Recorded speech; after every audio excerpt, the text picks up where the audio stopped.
The scope of Hurricane Beryl's destruction seen from above. Downtown Houston flooded, cars washed away, and homes crushed.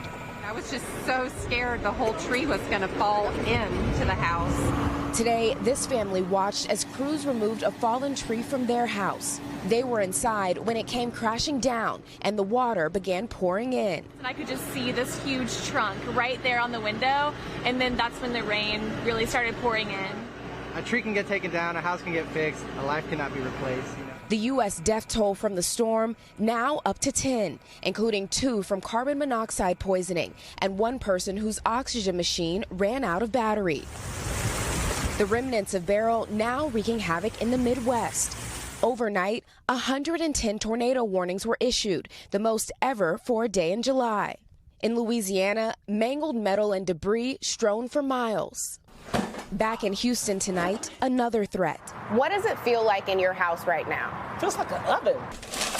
More than 2 million people are without power in scorching triple-digit heat, including Tracy Timmons, who's diabetic. It can be life or death for me because it drains you even more. It makes you, it just physically just makes you sick.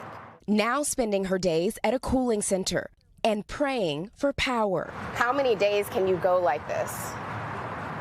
I don't have a choice. I just have to keep coming back and forth to the cooling center. I mean, what do you do?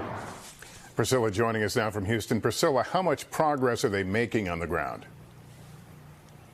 Well, Lester, the family that lives here managed to get this giant tree that snapped, leaving that gaping hole in their roof off of their home today. But as for power, state officials say that this will be a multi-day recovery. CenterPoint Energy says that they hope to restore 1 million customers by the end of day Wednesday.